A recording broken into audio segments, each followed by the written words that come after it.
전 세계에 있는 원유의 재고가 고갈될 가능성, 그 시점이 현재로부터 약 30일 정도가 남았다. 미국이 강제로 호르무즈를 여는 건 거의 불가능하다고 봐야 되는 상황이 된 것이고, 이란 내 강력파는 호르무즈를 버티면은 전 세계 경제가 무너지니까 이렇게 되면 자기들 원하는 걸 다 얻을 수가 있다. 그럼 앞으로 어떻게 될 것이냐? 네, 안녕하십니까 여러분. 현명한 투자의 길잡이 제임스입니다. 자, 오늘은요 그 이란과 미국의 휴전에 대해서 말씀을 좀 드려볼까 하는데, 현재 트럼프 대통령이 이란과의 휴전은 끝났다라고 하는 헤드라인이 얼마 전에 나왔죠. 자, 그럼 휴전이 끝나면 어떤 일이 일어나느냐? 사실 이제 좀 심각한 말씀을 드려야 될 것 같은데, 슈퍼 스퀴즈라고 하는 게 나올 가능성을 대비를 해야 된다 말씀을 드려야 됩니다.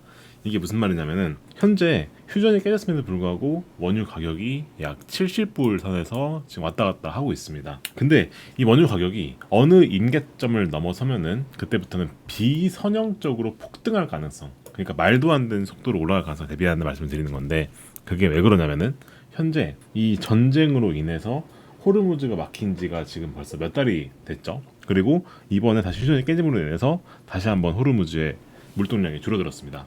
약 70% 수준으로 다시 줄어들었는데요. 이렇게 되면 어떤 게 문제가 되느냐? 전 세계에 있는 원유의 재고가 고갈될 가능성, 그 시점이 현재로부터 약 30일에서 40일 정도가 남았다. 그럼 앞으로 어떻게 될 것이냐? 라고 하는 내용에 대해서 오늘 다뤄보려고 하는 겁니다. 자, 늘 말씀드리는 것처럼 일단 분석의 틀을 먼저 잡고 가겠습니다. 일단 이 이란 전쟁이 시작이 된 게요, 벌써 자그마치 2월 28일 날 시작을 했습니다. 벌써 몇 개월이 경과를 했죠. 그래서 장장 거의 4달 정도를 이제 싸우다가 최초의 한시적 휴전을 4월 달에 했었고, 그리고 6월 17일입니다. 저번 달에 이슬람아바드 MOU라고 하는 걸 통해서 60일간의 평화 협상을 맺었죠. 그래서 역사적인 양해각서를 체결을 하고 이제 둘이 휴전을 하자라고까지 합의가 됐는데, 7월 6일입니다. 7월 6일에 이란이 그 호르무즈를 지나가는 상선을 3격 정도 공격을 했습니다. 이제 이 호르무즈를 지나가는 상선이 공격당하는 거를 이제 트럼프가 보고 나서 7월 8일 날에 휴전은 끝났다라고 얘기를 하면서 이란을 다시 타격을 했고요.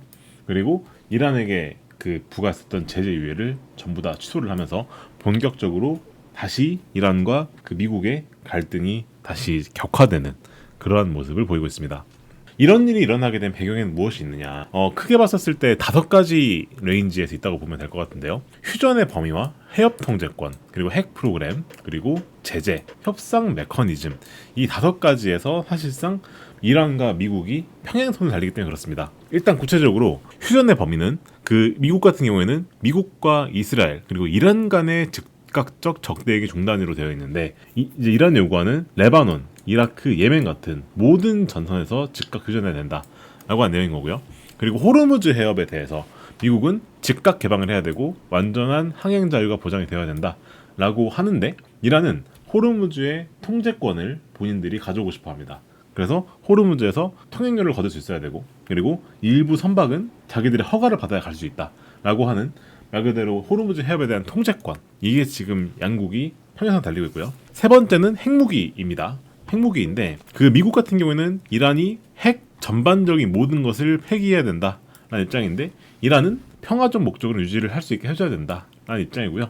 그리고 제재 및 그 자산 같은 경우에 현재 지금 이란의 동결 자산들이 있는데, 그런 것들은 미국은 이란이 위와 같은 내용들을 전부 다 이제 약속을 해줘야지만이 부분적으로 완화될 수 있다는 입장인데, 미국 이제 이란 입장에서는 이 모든 것들을 먼저 해제해 주길 바란다라는 입장입니다. 그래서 보게 되면은 사실 이 협상이 되기는 됐으나 각각의 안건들에 대해서 둘이 첨예하게 평행선을 달리고 있기 때문에 이게 언제든 깨질 수 있다라는 말씀을 제가 여러 차례 드렸던 바가 있는데요. 그게 이번 7월 8일 날에 깨지게 된 것이다 라고 보셔야 될 것 같습니다. 그 중에서 이제 호르무즈 해협이 지금 문제가 되고 있습니다.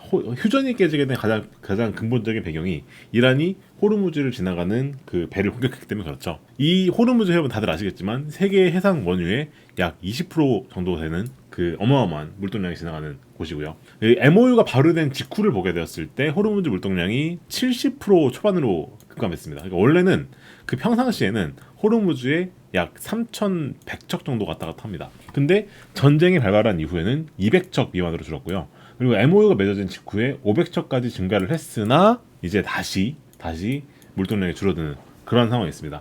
그래서 실질적으로 전쟁이 일어난 이후에는 호르무즈에서 배들이 왔다 갔다 할 수가 없었다라고 하는 게 사실상 현재까지 주어진 데이터들입니다. 그리고요, 이제 그 다음의 쟁점이 핵과 이제 영내에 있는 그 연계점들, 그러니까 영내에 있는 뭐 예를 들어 헤즈볼라나 뭐 예멘 이런 세력들이 있는데 이런 부분들에 있어서도 평행선을 달리고 있었기 때문에 현재 이번 휴전은 사실상 언제 깨져도 이상하지 않은 그런 부분들이었었는데 실제로 이런 것 때문에 휴전이 깨지게 되었다라고 보셔야 될 것 같고요. 자, 이렇게 되면은 어떤 부분이 문제가 되느냐? 특히나 6월 17일 날에 우리가 MO를 맺었었고 그리고 이제 7월이 돼서 다시 MO가 깨졌단 말이죠. 이런 뭐가 문제가 되느냐? 이게 원유나 원자재 같은 것들이 공급 충격으로 지금 현재 이미 시장에 다가와 있단 말이에요. 2월 달부터 장장 2월 달부터 원유가 호르무즈를 통해서 못 나오고 있었죠. 아까 보여드렸던 것처럼 사실상 배들이 거의 못 지나갔단 말이죠. 이 말은 곧 원유의 공급이 전례 없을 정도로 현재 충격이 왔다는 얘기인 겁니다. 이렇게 되면은 특히나 이란산 원유를 중동산 원유를 가져간 나라들은 재고가 고갈되기 시작했습니다. 재고가. 그래서 현재 집계된 바에 따르면 모든 나라들마다 약간씩 다르긴 다르지만 재고의 커버가 평균적으로 약 30일에서 40일 사이로 추락했다라고 하는 보고서가 있습니다. 그동안에는 뭐 전략 비축유라든가 잉여 재고 소진으로 버티고 있었으나 이제는 그것들마저도 이제 다 써버리고 감당 불가능한 수준으로 현재 공급이 충격이 왔기 때문에 재고가 고갈되고 있다는 겁니다. 근데 이렇게 재고 커버가 30, 40일로 줄어든 상황에서 그죠? 재고 가서 소진될 거고 만약에 호르무즈가 정상화돼가지고 다시 이 물동량이 왔다 갔다 하지 않는 이상이야 어떻게 되느냐? 재고가 임계점 아래로 내려가는 시점이 오게 되겠죠? 그때가 오게 되면은 유가가 무질서하게 비선형으로 오를 수도 있다 라고 하는 것을 경고하지도 나오기 시작합니다. 이거를 HSBC에서는 슈퍼스키즈 단계에 진입했다고 얘기를 합니다. 그래서 지금 휴전이 깨진 상태죠. 그 상태에서 현재 원유가 지금 70불 밑으로 내려갔다가 다시 70불 위로 올라와가지고 지금 횡보 중에 있는데 그죠? 만약에 이 재고가 그죠? 호르무즈에 막혀서 지금까지 그 재고로 버티고 있었는데 그 재고가 떨어지는 시점이 온다. 그리고 그 떨어지는 게 임계점까지 온다. 하게 되면은 그때부터는 진짜 말 그대로 유가가 무질서하게 폭등할 수도 있다. 그거를 우린 대비해야 된다. 라고 하는 거를 슬슬 월가가 경고하고 나선 거고 그게 우리가 이번 휴전에서 가장 주목해야 될 포인트입니다. 무슨 말이냐면은 이번에 휴전이 깨졌는데 여기서 만약에 빠른 시일 내에 호르무즈가 정상화되지 않는다 한다면 이제는 정말로 우리가 원유 재고를 걱정할 단계가 왔다. 라는 얘기인 겁니다. 실제로 지금 보게 되면 사실 원유를 수출하는 나라가 전 세계에서 몇 군데 없죠. 일단 중동 지역이 있고 러시아도 원유를 수출하고 있는데 근데 지금 하필이면 러시아도 우크라이나랑 전쟁을 하는 과정에서 현재 이 정제 시설이 타격을 받는 바람에 러시아도 지금 정제하는 거에 문제가 있거든요. 그래서 전 세계에서 그 원유 수출을 하는 그 두 개의 큰 축이 현재 전쟁으로 인해서 공급이 차질을 겪고 있기 때문에 말 그대로 진짜 전 세계는 지금 전례 없는 공급 충격을 맞은 상태다. 근데 그런 상태에서 6월 달에 휴전이 돼가지고 호르무즈가 정상화될 것이라는 기대가 있었으나 지금 현재를 보게 되면 다시 정상화될 기미가 보이지 않고 있죠. 그죠? 그런 상황이란 말인 겁니다. 자, 그러면은 이제 다시 호르무즈 정상화 돼야 될 건데 사실 호르무즈 해협이 정상화될 것이다라고 하는 거에는 크게 봤을 때 선택지가 제가 봤을 때 딱 한 가지밖에 없습니다. 뭐냐면은 미국이 이란을 무력으로 진압을 해서 강제로 열게 만드는 방법밖에 없습니다. 왜냐면 보시면 아시겠지만 이란은 사실상 자신들의 요구안 자체가 호르무즈 해협을 통제하겠다라는 거거든요. 그렇게 되면 사실상 호르무즈 해협에 지나다니는 배의 물동량이 옛날로 돌아갈 수는 없겠죠. 그렇죠? 통제를 하니까요. 그죠? 그렇다 보니까는 이란이 열진 않을 것이고 그러면 사실상 미국이 이것을 강제로 열어야 되는 단계까지 왔는데 이 미국이 강제로 열기에도 현재 물리적 제약이 많습니다. 일단은 미국 기지들이 중동 기지들에서 사실상 이란을 물리적으로 공격을 해야 될 것인데 현재 미국이 중동에 설치해 놓은 미국 기지들의 요격 미사일이 최대 87%까지 소진되었다. 라는 자료가 있습니다. 뭐 UAE나 쿠웨이트나 바레인 같은 이제 그런 지역들의 중동 기지가 있는데 거기에 있는 미군 기지의 미사일 비축량이 현재 대부분 소진됐다. 그리고 지금이 여름이죠. 여름 시즌인데 여름 시즌에는 사실상 지상작전이 불가능합니다. 중동 지역에서. 왜냐? 폭염 때문에. 페르시아만 같은 경우에는 현재 섭씨 22도라고 합니다. 이것은 사실상 지상작전이 불가능한 환경이다라고 볼 수가 있는 부분이겠죠. 그렇다 보니까 무력에 의한 해결은 한계점이 있다. 강제 개방을 하는 것은 실질적으로 지금 이렇게 공습을 하는 방법이 있을 수 있겠으나 사실 공습만 가지고는 우리가 호르무즈를 강제 개방하기 쉽진 않죠. 결국에는 무력지압에는 지상까지 들어가야 되는 것인데 그게 현실적으로 불가능한 단계까지 왔다. 그렇다고 한다면은 미국이 강제로 여기서 호르무즈를 여는 건 거의 불가능에 가깝다고 봐야 되는 상황이 된 것이고, 그러면 우리는 이란이 호르무즈를 열어주기를 기대를 해야 되는데 사실 그럴 가능성은 낮다는 거죠. 이란이 지금 현재 해협 통제권을 쥐려고 하고 있으니까 그런 상황이란 말이죠. 그래서 현재 월가에서 나오는 대부분의 원유 전망들을 보게 되었을 때 펀더멘탈 충격이 일어났을 경우에는, 비선형 폭등이 일어날 경우에는 유가가 100불 이상 갈 수도 있다라는 이제 그러한 의견들이 많으나, 평상시를 가정한 케이스는 사실상 70불 수준이란 말이죠. 그리고 실제로 지금 시장도 원유의 가격에 대해서 약 70불 수준을 프라이싱하고 있습니다. 근데 이런 자료들을 정말 봤었을 때는 사실 이 원유 가격이라고 하는 것이 비정상적으로 폭등할 가능성을 현재 시장은 매우 낮게 보고 있다라고 하는 자료를 말씀드리는 거고요. 그랬을 때 월가 하우스들도 이러한 꼬리 위험이라고 하죠. 꼬리 위험. 뭔 말이냐면 일어날 가능성은 낮지만 일어났었을 때 극단적 리스크를 올 수가 있는, 아까 말씀드린 그런 비선형 오버슈팅 있지 않습니까? 이제 그러한 것들에 대해서 월가도 슬슬 대비해야 된다라고 하는 얘기를 하기 시작했습니다. JP모건이나 모건스탠리도 이런 얘기를 하기 시작했고요. 그리고 이제 이러한 것들을 심각하게 과소평가하고 있다라는 그런 얘기들도 월가에서 나오기 시작했습니다. 특히나 JP모건이라는 하우스가 이쪽에 대해서 되게 강력한 얘기를 펼치고 있는데요. 사실상 외교적 돌파구가 없는데 시장은 해협 개방을 맹목적으로 선반영하고 있다. 그래서 현재 유가가 70불 수준인데 이것은 해협 개방이라고 하는 것을 맹목적으로 그냥 선반영한 것이다 라고 대놓고 얘기를 합니다.